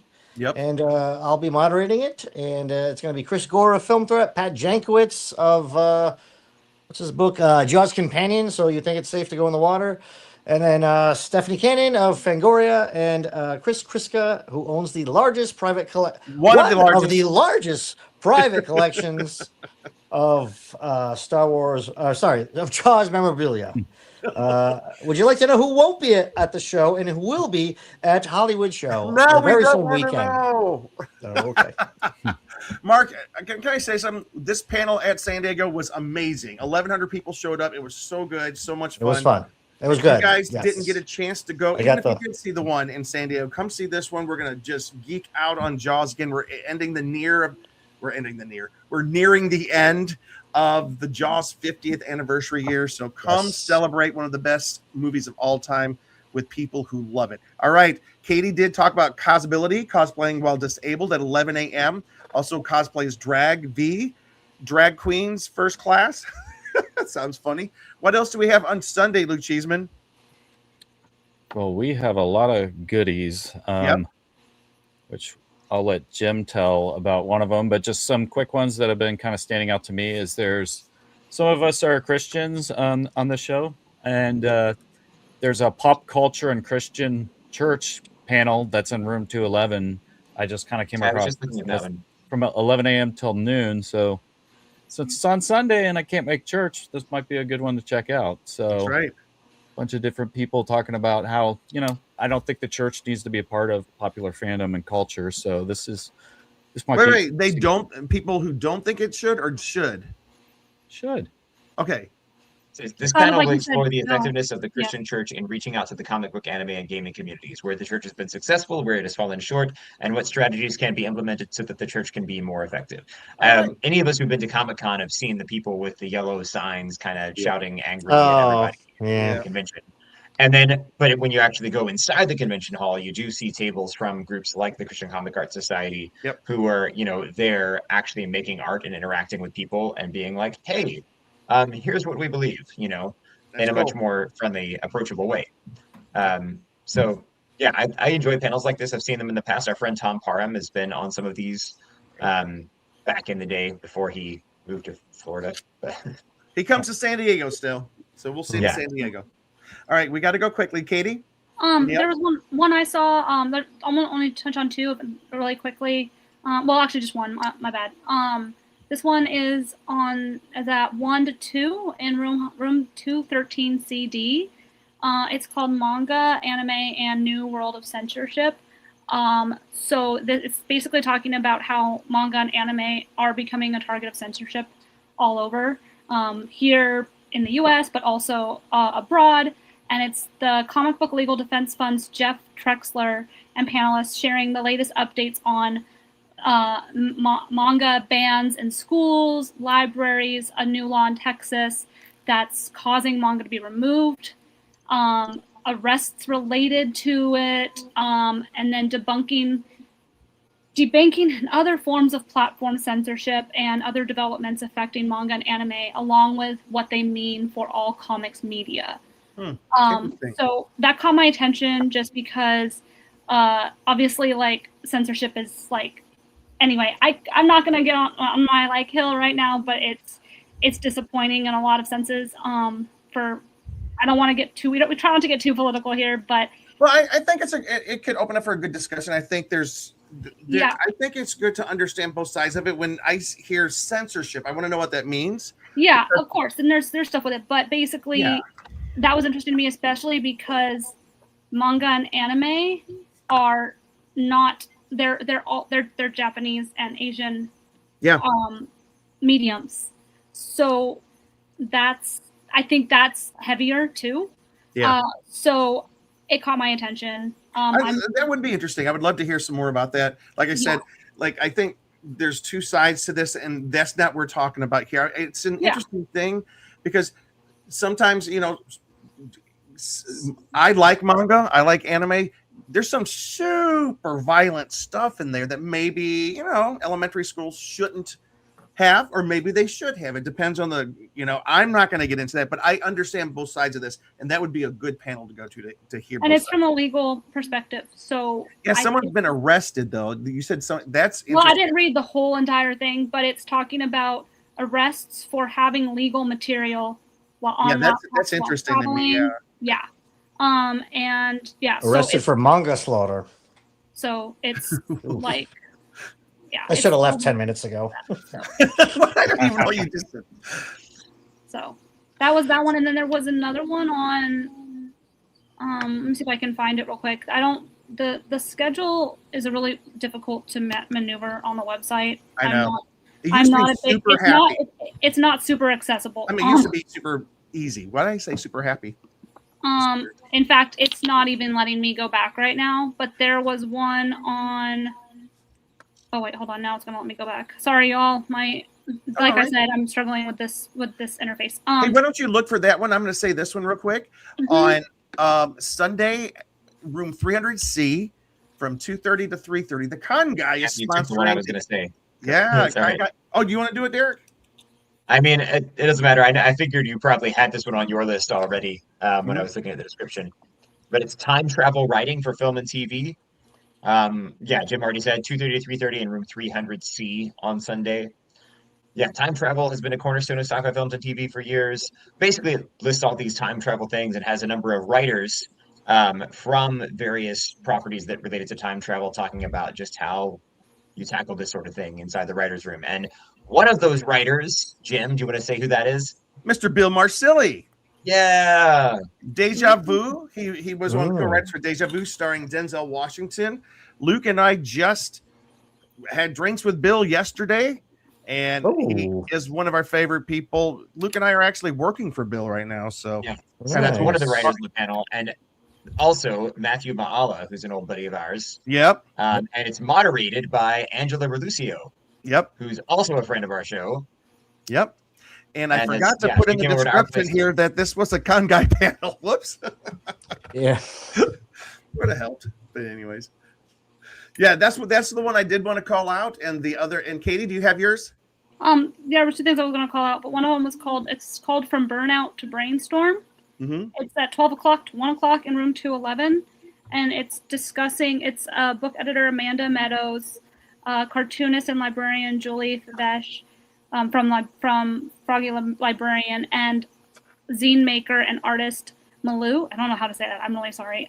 Discuss what's good and what's real, from making art by hand to writing stories and corresponding with peoples in with people in one's own words to showing up for each other, naming truths and preserving histories, and why it's vital that everyone participate in the defense of reality. And it sounds really interesting. Wow. So I thought that sounded really interesting. And then last, but I feel like you can't have a convention without mentioning this.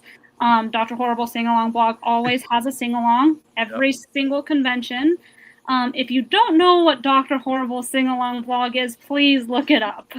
It was brought to us during the first writer's strike, way back, not like last year, like 2009?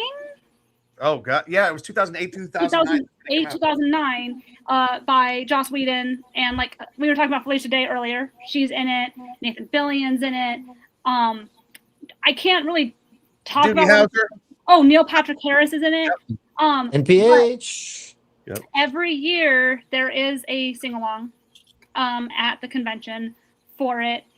It's a fantastic little musical. That Does it take the place of Buffy once more with feeling? No, I think they do both still. Okay.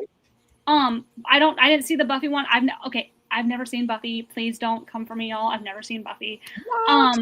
But Dr. Horrible Sing Along blog is literally like I don't want to call it a cult classic, but it kind of is. It's a cult classic. It really is. So they basically wrote it during the writers' strike to put it on YouTube because basically the actors and writers weren't working, and it's just a fun, it's just fun. That's all. I think they released it in pieces when it came out, but then now they've put it all together and you can watch it. And if you've never watched it, it's at 3:00 in room 207, and it's delightful. I sat through it once, and it was so much fun. It is a lot of fun.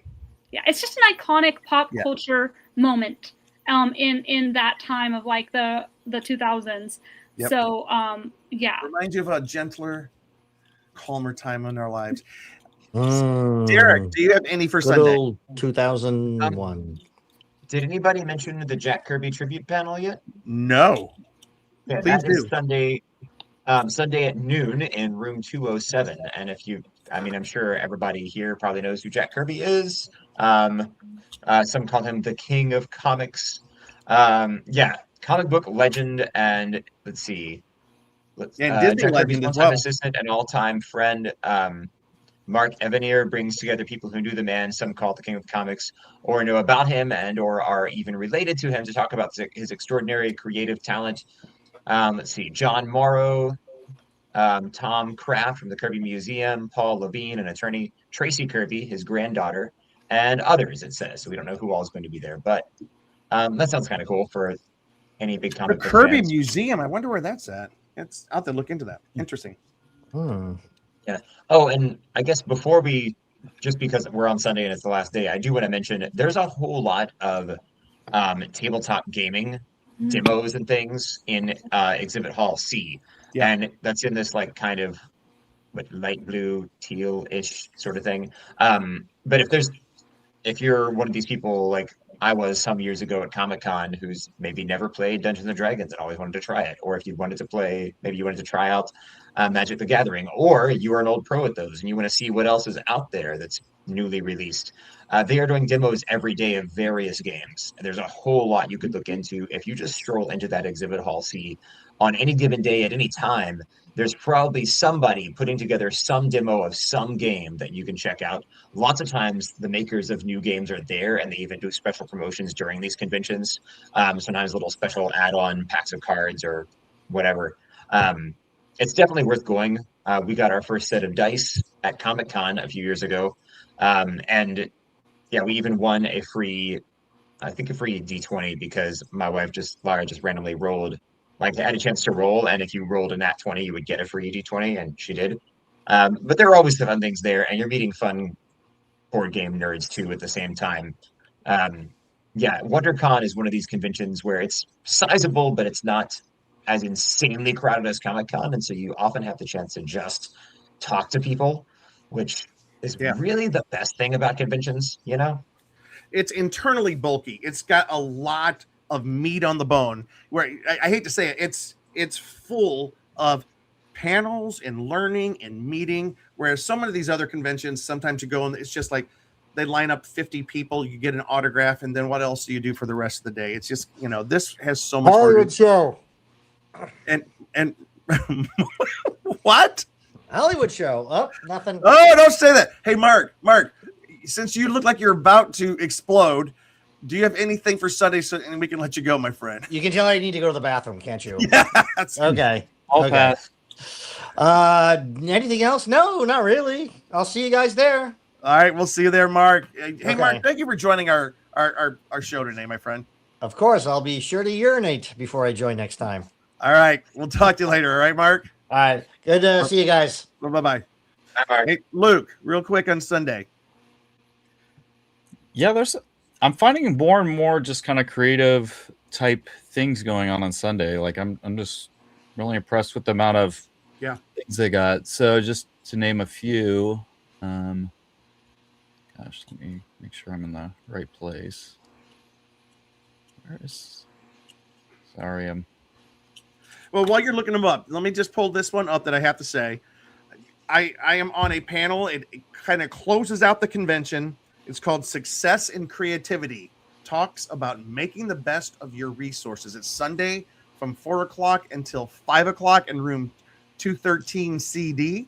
This is for creatives. It's an interactive panel. It provides strategies for managing full-time responsibilities while pursuing a part-time passion projects. Basically, a group of us who are in different parts of creative pursuits in our life, we get together and we help people think through ways to maximize their creative times in their life, even if they have a full-time job, which is so many of us. So it used to be called how to have a full-time creative career on a part-time schedule. I still think of it that way. It's going to be moderated by Ron Coleman. He has a PhD. He's a molecular geneticist and a comic book writer. Not only did he help save the white rhino, and not only is he helping to come up with strategies for Alzheimer's, but he also wrote a comic book called The Drunk Jedi. I love this guy. He's hosting the panel, Gene Turnbow. He is the founder of sci-fi.radio and an author. He's going to be on there. Myself, managing editor, the con guy, screenwriter, and Stephen Burns. He's a Photoshop digital artist. He has his own panels at WonderCon this weekend. And Topher Davila, who's an art director and jewelry and a designer at thejewelrydragon.com, illustrator and producer. Renee's not there this year. Oh, so sad. Anyways, we're all going to be getting together, filled with your questions, ideas. One of the best times, I always say this. I remember I was on this panel 2 years in a row. One year, this lady came and she was like wanting advice on how to get a book published and how to do. And so we kind of talked it through with her. Everybody encouraged her. She came back 1 year later. She walked up to the microphone and goes, "Here's my book. It got published." It was one of the best things ever. So I love that panel. So I'm done, guys. I'm done. Luke, you have any? Then we'll close out. Yeah, like I was saying, there's a lot of stuff for creative people. Like there's even for voice acting. For voice acting, there's the Choice Behind the Voice that's in North 100B from 11 a.m. to noon.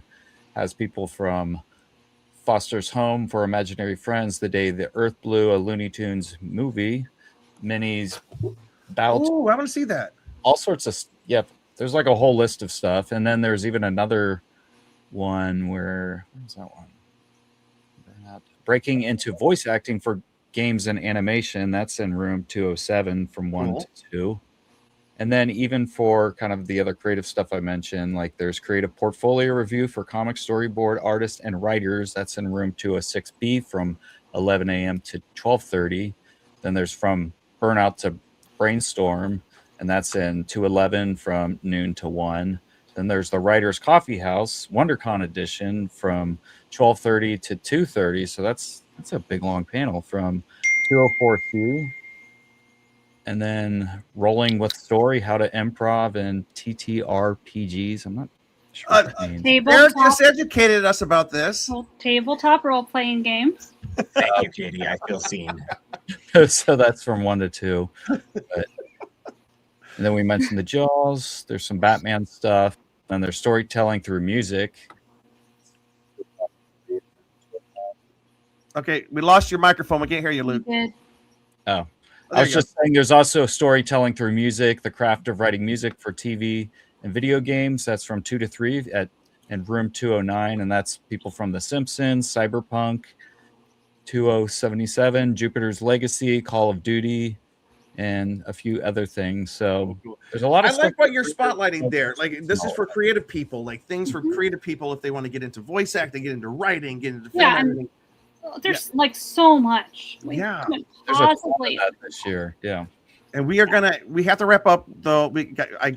Listen, if you like, subscribe. I know that I apologize. We went so long this week. We will get better. We're back. This is our first. Never apologize. Huh? I said never apologize. Never say I'm sorry. But there's one thing that happens on Friday night and Saturday night. What is it, Katie? Every night after the con in the lobby of the Hilton. Basically, a big, huge party where we talk to everybody. LobbyCon. LobbyCon. Hashtag LobbyCon. If you guys are at the convention, come find us. I will be most likely on both Friday and Saturday night. I'll be looking for you. Let's meet up. Tell us that you watched the show, and Luke will buy you a drink. I'm just kidding. I know. No, we just want to see you guys. But I do want to just say, Derek, Katie, you guys have been there from Derek's been there since the beginning. We do have to end. I wish I could be there with you. Oh, sorry. I shouldn't have read that out loud. But Derek, Katie, I love you guys. You too, Luke. I just think that this journey has been a great journey. I always appreciate it. I just want to put this back up. The con guy has. Here's our very first show, and then we're so young. Yes, and then we come back, and we're still young, but we're trying to get there. And then, of course, Danae. We missed Danae tonight, but I didn't have any other pictures with her in it, so I just had to say it. Anyways, guys, thank you for watching the Con Guide tonight. Again, we are back for our 11th season. We will try our best to make a monthly thing out of this, but we have some other shows. Make sure you catch the Con Girls on Fangirl Takeover. I've seen it twice. You think I would know. Make sure you follow them on Twitch. Follow Kate. Make sure you follow our Instagrams. We'll be releasing probably somebody else is saying something on here. Oh, it's all good, Andy. No, Andy, our video. Andy. You can watch our very long video as soon as we're done here. And since you're not watching it live, you can make it go double speed and get through it faster. We probably sound like chipmunks. Oh, I should do that. Okay, guys, love you all. And tell everybody where to follow you, Katie.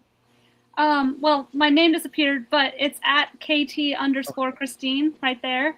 Across all social media. I'm very much online, too much. Twitter, I'm sorry, I still call it Twitter. X, Threads. I have not done Twitch on my personal in a while, but it's still Katie Christine.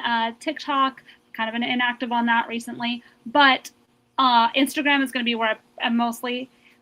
You can find me at pretty much any K-pop event in the LA area that I can get to possibly. And she didn't do all 7 mentions tonight. I know, but here's the thing. I am going to close out by saying that you should definitely check out the new BTS album because it is absolute fire and a wonderful, wonderful piece of art. And I will not tell people not to listen to it because it's so good.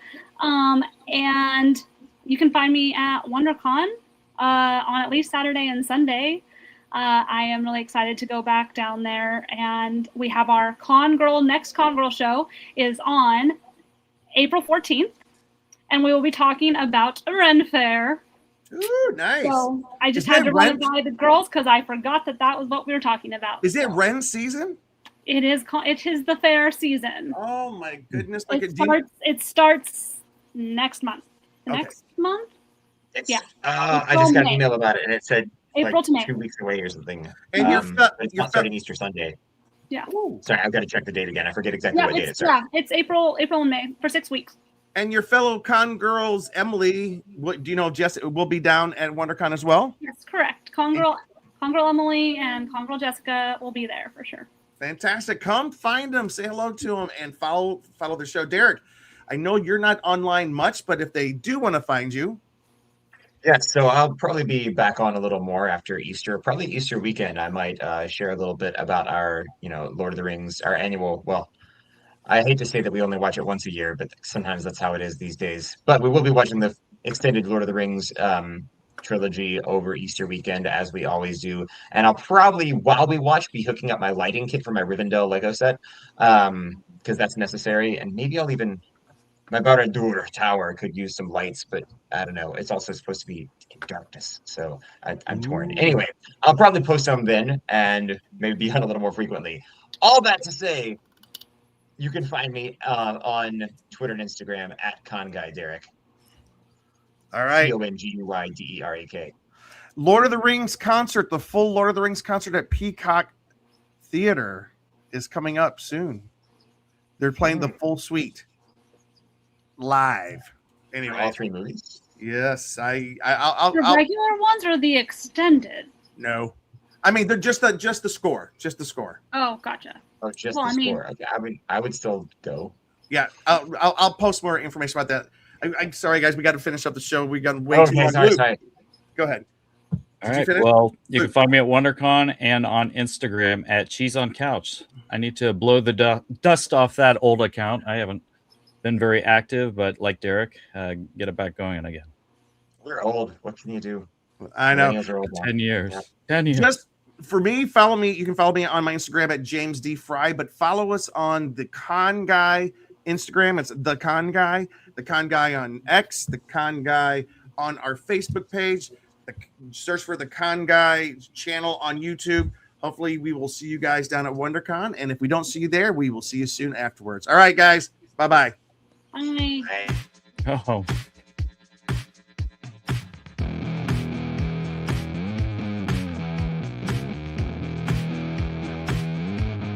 Thanks for watching The Con Guy, the official program of theconguy.com. Find us on the Weeby Geeks Collective or anywhere you listen to podcasts.